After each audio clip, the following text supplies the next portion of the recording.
Good evening, everyone. Time for another member update. Now, this is the 15-minute chart of silver. I'm going to spend some time on this, but the majority of the time is going to be spent on the big story of the day, which is the Chinese devaluation. But just to point out some things on this chart, the first thing I want to show you here is this failed flag formation. Now, we're running a series of flag formations now, and it kind of looks like a bottom.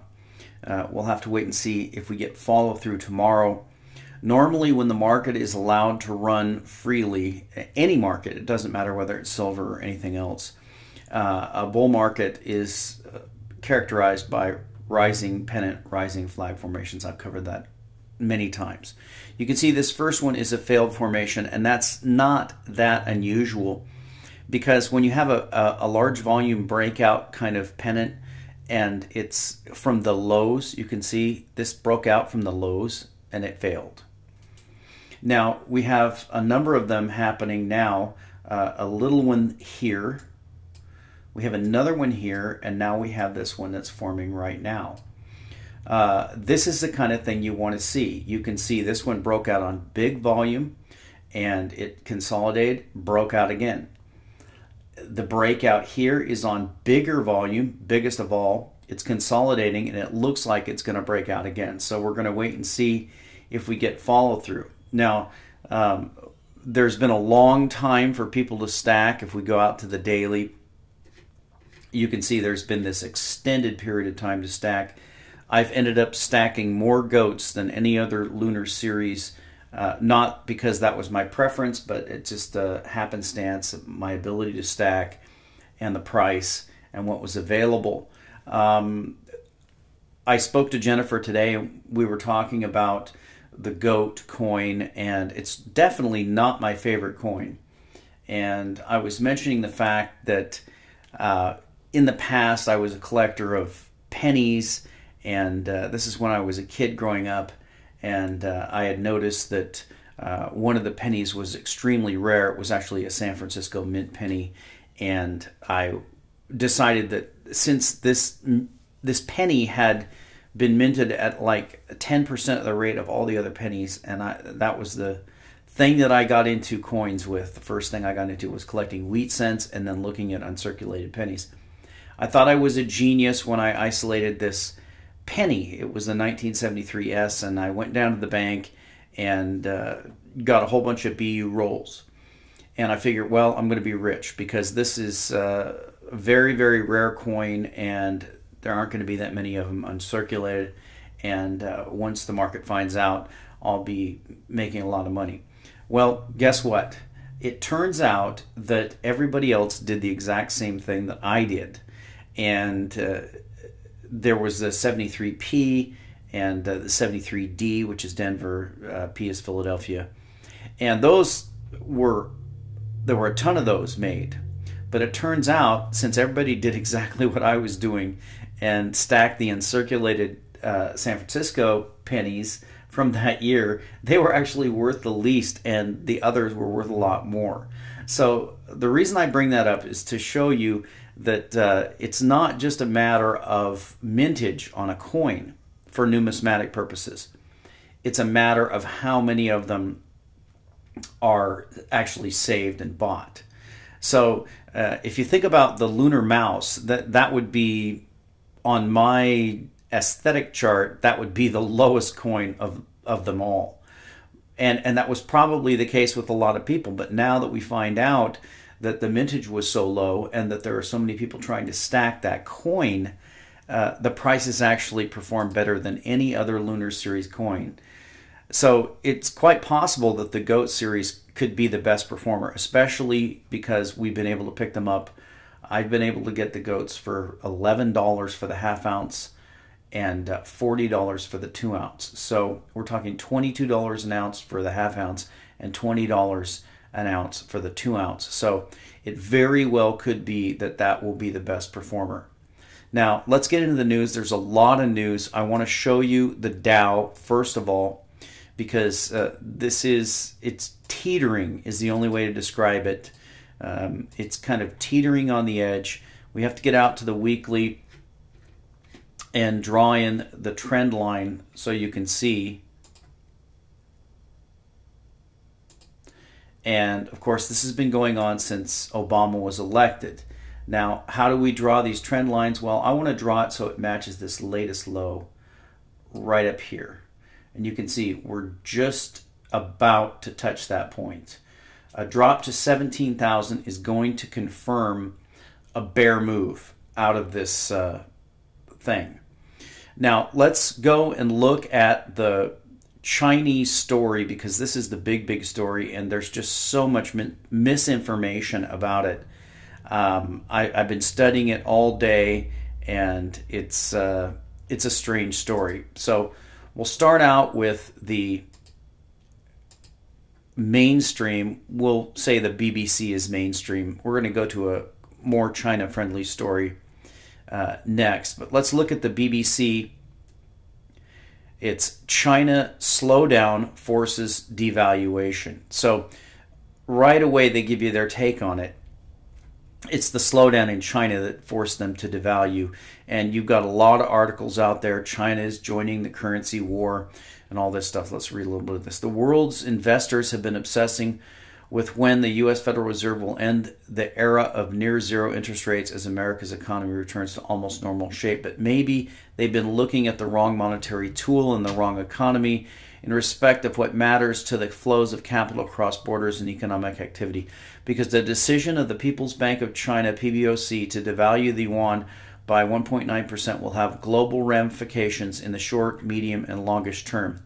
Immediately, it will increase the competitiveness of China's exports at a time when the country's economy is growing at its slowest rate for 6 years, and when many economists fear that the slowdown will become much more painful and acute. And for all the spur to growth it may give, the devaluation will reawaken concerns that Beijing is still a million miles from having re-engineered the Chinese economy to deliver more balanced growth based on stronger domestic consumer demand. The weakening of the currency will also put the U.S. Fed on the spot. In effect, China is exporting deflation to the U.S. And it goes on. So that's the kind of mainstream take on it. Let's go over to a more China-friendly article here. This is RMB falls sharply as PBOC improves exchange rate system. Okay, so, and this is what the official announcement was by the PBOC, that this was an attempt to improve the exchange rate system. It was an attempt to shore up their exports, according to them. China's currency fell sharply in value on Tuesday following the central bank's decision to improve its central parity system to better reflect market development in the exchange rate between the Chinese yuan or renminbi against the US dollar. Effective beginning Tuesday, daily central parity quotes report to the China foreign exchange trade system before the market opens should be based on the closing rate of the interbank foreign exchange rate market on the previous day, supply and demand in the market, and price movement of major currencies, the People's Bank of China said. The PBOC cited a strong U.S. dollar and sharp appreciation in the renminbi real effective exchange rate as key considerations behind the policy change. The central bank said the renminbi central parity has deviated from its actual market rate, quote, by a large extent and for a long duration, which has undermined the authority and benchmark status of the central parity system. Following the change, the central parity rate of the yuan weakened sharply to 6.2298 against the US dollar compared to 6.1162 on Monday, down nearly 2%, a record low since April 2013. So there's some of the spin. We'll come back to the stories related to China, but I want to take you to the market. So one of the things that I check daily is the exchange rates on NetDania. I always check the cross rates of all the currencies, but the Chinese currency is one that I don't check that frequently, and that's because it just doesn't change that much. So the first thing we want to look at is the US dollar Chinese yuan, and I want to point out some things to you on this chart. Now, you can see here, this is the devaluation that everyone's talking about here. This is on the weekly chart. So you can see that the bottom was below 6.1 and we got about 6.32 today with this move. Of course, the long-term trend, as I pointed out many, many times, is downward for the US dollar. Now you can see that's kind of changed a little bit with this change, but effectively, how much is it? Well, you can see that they said 2013. Here we are back at a price that we were trading at in 2013. Now, I want to zoom in very closely to explain to you this peg, because there's a lot of misinformation about this peg. Basically, the Chinese currency is pegged to the dollar within a band. So the People's Bank of China allows the yuan or renminbi to trade within a band. In other words, there's a certain amount of free market to it, and but it's also controlled to a certain extent. So I want to get out to one of the charts that's going to show you the recent fluctuations in this currency. So you could see here in this chart that you have this kind of fixing here. This is behaving almost the way the Swiss franc was behaving before. The first move was to peg it to the euro, and then it got stuck in this sort of pattern, and then of course the Swiss central bank folded and let it float, and then you had an explosion. It was trading just like this when it was pegged. Now, the first thing I want to point out here is that you would think that, okay, well, it's obviously pegged. The Chinese currency wants to go lower in value. You have to remember on this chart, I pointed out before, USD/CNY. So when you're reading these charts, the first currency listed is the direction of this chart. If this chart is going up, that means that currency is gaining value and the other currency is losing value. So you can see this is a US dollar Chinese yuan chart, and it's going up. That means the dollar is gaining value. Now, the first thing that stands out here is this area back here in March. Okay, so you can see that the Chinese currency, and I've already done the math here, this move to here and this move down to here is roughly a 1% move, whereas today's move is about a 2% move. Now, if it were true that the Chinese currency was wanting to go lower and the market was forcing it that way, then of course you would have seen it be right here, because obviously this price is a price within the band, and the band had not changed. So the Chinese currency was not butting up against this band. It was not there before they made this move. It was down here. So I want you to understand that the move that they made was not because of the market. It was just an adjustment that the Chinese government made. The market did not force this move. If the market had forced this move, it would have been pegged like it is. Do you see the way it's pegged? It would have been pegged right there at the maximum. In other words, at the lowest price that the Chinese currency could be at before they freed it up to trade more. That's not what happened.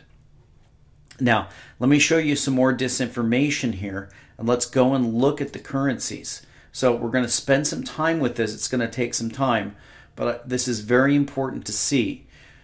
These are the crosses with the Chinese yuan. We'll start off with the Australian dollar.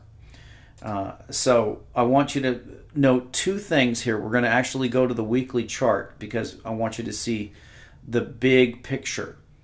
Now, today's move is right here, this little red line. So you can see that the Chinese currency, this is CNY AUD, and by the way, all the charts we're going to look at here are CNY/. So going up on this chart means strength in the Chinese currency.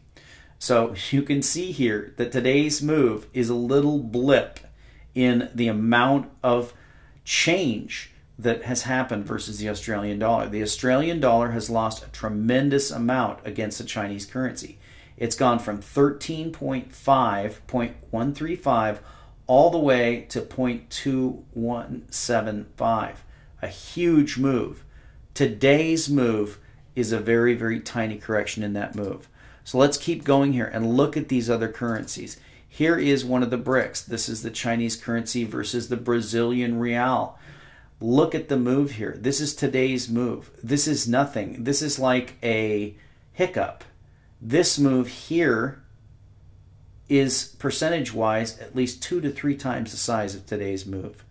Does that square with the headlines that you're seeing? No, it doesn't. Here's the Chinese currency against the Canadian dollar. There's today's move. Here's the trend.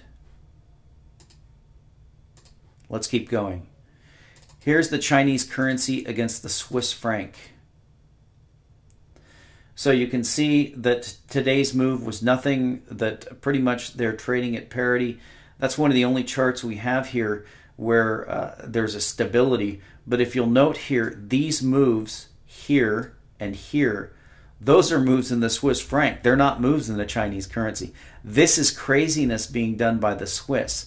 This first chart is when people were rushing into the Swiss franc to get out of the euro. This chart is when the Swiss central bank gave up and depegged itself. So you can see it's not China that's changing. Here's Chinese currency against the euro. So you can see that today's move was a fairly decent move, but really nothing in terms of what's happened in the past. Just this move here is twice as big, which happened this year in March with the Greek crisis. Here's the Chinese currency against the British pound. A bigger move relatively, but really nothing to talk about. You can see pretty much a steady rate since 2009. This is the Hong Kong dollar, and that's very interesting. The Hong Kong dollar is also pegged, and there's a big story I'm not going to go into on this update about Hong Kong, the relationship between Hong Kong and China. This is the Indonesian rupiah. You can see that it has lost a tremendous amount of value against the Chinese currency. It's gone from 1,300 all the way to 2,200. You can see right here in today's move that even though it moved down large, the currency came back and snapped back 50%, probably because the Indonesian currency started dropping. This is the Indian rupee, and you can see that the Indian currency has been going down against the Chinese currency for a very long time. In fact, a 100% devaluation from 5.2 to 10.4. So, well, 50%, depends on which one you're looking at. 100% increase in the Chinese currency, a 50% devaluation in the Indian currency. So the Indian currency has lost 50% of its value against the Chinese currency, and this is the action today. Basically nothing. Let's keep going because this is important. This is the Chinese currency against the Japanese yen. Now we know that the Japanese yen has been utterly destroyed. Japan, at the behest of their puppet masters in the United States, has been devaluing their currency for whatever reason, to make the dollar strong, to keep the game going. And you can see almost half its value. Today's move, absolutely nothing in the scheme of things. We're going to skip the Malaysian ringgit and the Swedish krona, the Philippine peso, the Singapore dollar. Here's the Thai baht. It's crossed. Chinese currencies crossed against a lot of the other Asian currencies. You can see significant downtrend in the Thai baht versus the Chinese currency. Here's the Taiwan dollar. That's basically China as well. Again, the Taiwan dollar has been losing value against the Chinese currency for quite some time. And then the big one here, we're going to end with this one, is the Chinese yuan against the US dollar. So this is the big move that everyone's talking about. You can see that it's really just a correction back to about 2012. Will it continue? Maybe it will continue. In my opinion, it's probably a good move on the Chinese part to basically separate themselves from what the United States is doing. and who knows what the United States is doing. It's crazy. The Fed is in a box. They can't raise interest rates. The currency's strengthening in anticipation of a rate rise, which probably will never come. You can watch the latest Peter Schiff on that. It's absolute insanity what the Fed is doing. So looking at these charts, this proves that the news about the Chinese devaluation is not at all really accurate about what's really going on. It's really just the Chinese trying to bring their currency more into line with what's been happening with the rest of the currencies. And from what the PBOC has said, this is just a adjustment. Maybe more will follow, I don't know. But you can see a lot more would have to follow for the Chinese currency to get into step with the rest of these other currencies that are absolutely collapsing. Now again, that's just measured against the US dollar. Now, the other thing I want to point out here with this Chinese devaluation, tiny devaluation, 2%, is the price of oil and the price of gold. So we'll go ahead and put a gold oil cross up here while we talk about this. Now, I've discussed before why it's important to think about both sides of a currency devaluation. Most Keynesian central bankers and people like that will tell you that you want to weaken your currency. The way you strengthen your nation is to weaken your currency. And the reason you do that is because it gives your exporters a more competitive advantage against other exporters. Now, while that may be true, that is only true to the extent that you are talking about domestically sourced labor and domestically sourced information technology and domestically sourced commodities. If you have a country where you have all of those things domestically sourced, then yes, a devaluation can make you more competitive. But if those are not sourced domestically, and in the case of China, the one thing that's not sourced domestically is going to be oil. And secondarily, gold. Of course, they're not accumulating gold for manufacturing, they're accumulating gold for competitive advantage and ultimately to probably float their currency or to sink the Western central banks. So I want you to note here on this chart the change in the price of oil. This is going to be probably the most important import that China has. The price of oil has gone from $105 a barrel in late 2014, actually mid-2014, to where it is today, testing new lows at 43 bucks. So we've had a more than 50% collapse in the price of oil. This is what China needs to import. So if China is spending less than half the money it was spending on importing oil because of the falling price of oil, does it really matter if Chinese imports become a little bit more expensive? No, it doesn't matter.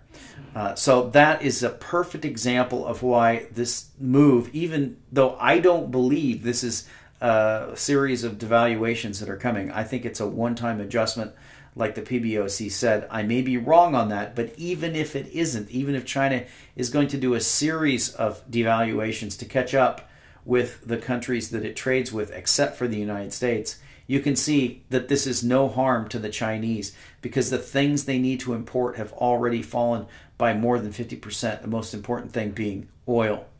Now, the other issue is the issue of the IMF SDR. And there's a lot of hypocrisy there because when China was snubbed recently, and that was just a few days ago by the IMF, when China was snubbed, they were told that one of the reasons why their economy wasn't going to be able to be a part of this basket was because they weren't freely tradable. The currency wasn't freely tradable. So this move, if this is a move, and China's talked about taking the band from what it was, which it is right now, is 2% band. And I've already shown you how this change today wasn't within the band because the band actually extended to there. So this is not about the band. but China's already talked about extending it from 2% to 3%.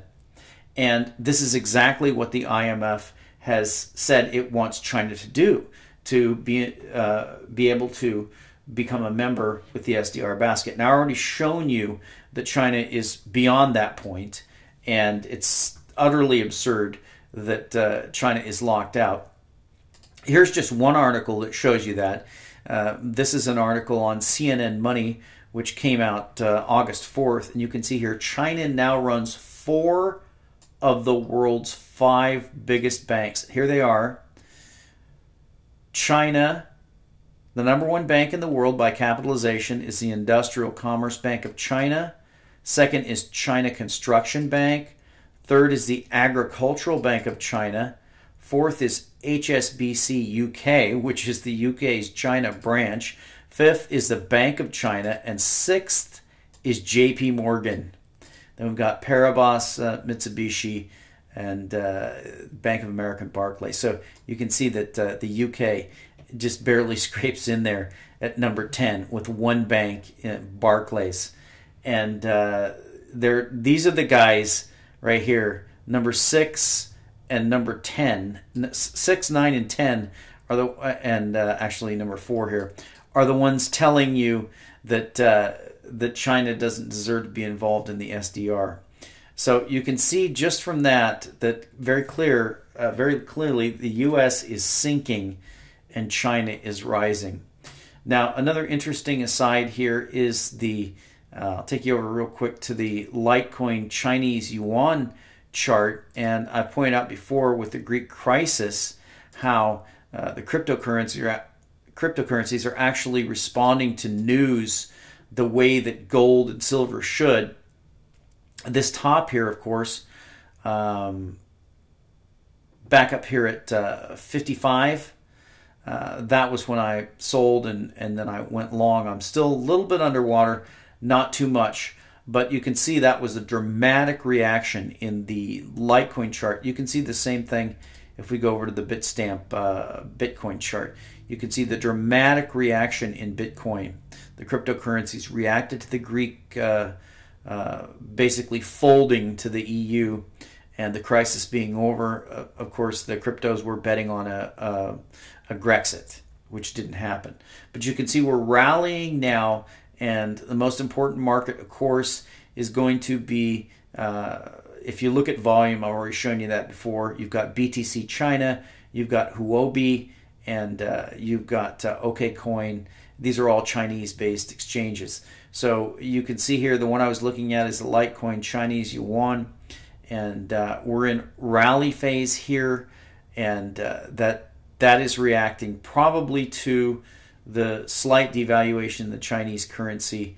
It's really neat to be able to trade markets where the markets trade 24/7, and for the most part, as far as I've been able to figure out, these are actual free markets, and the cryptocurrencies cannot be manipulated. That's not to say that in the future they won't be manipulated, but as far as I've been able to find out, currently they're not being manipulated. So back to the big story. The big story for me is going to be silver. This Chinese currency story is really just a flash in the pan to me. You can see that on the long term, we got to the monthly chart. You can see that ever since the Chinese let their currency begin to float a little bit, that the dollar has lost value versus the Chinese currency. Today's move could be a reversal in that trend. Certainly it would be justified for the Chinese to let their currency fall, as all of their trading partners have already let their currencies fall. And today's move is just a tiny move as far as a percentage-wise compared to the moves that have already taken place. I don't think that's what's happening. China has already beaten the United States during this entire time when the Chinese currency was gaining value against the US dollar. It's going to be very interesting to see how Washington complains about this when China is doing what is required. Has been suggested that it should do to get into the SDR basket, But at the same time, Washington is accusing China of manipulating its currency. Of course, nobody manipulates anything more than Washington. But again, that's just the hypocrisy of our politicians. So back to the silver chart, we are forming those rising pennants. Those are the type of formations that you see when you have a true bull market dictated by supply and demand. That's what a real market does. That's not to say that the powers that be are not going to step in and do something else. They very well may step in and have a huge smackdown. The volume is still very large compared to what we've had in the past. Now, the thing is if they don't, and this actually is the move, and we start to move, you can see how we moved off of 1440 up to 1540. So $1 was put on to the silver price very, very quickly, and it could end up being that this extended period of time here, a couple of years, that could disappear. The ability to stack at these very low prices could disappear, and once we're off to the races, there may be no looking back. And we'll talk to you next time.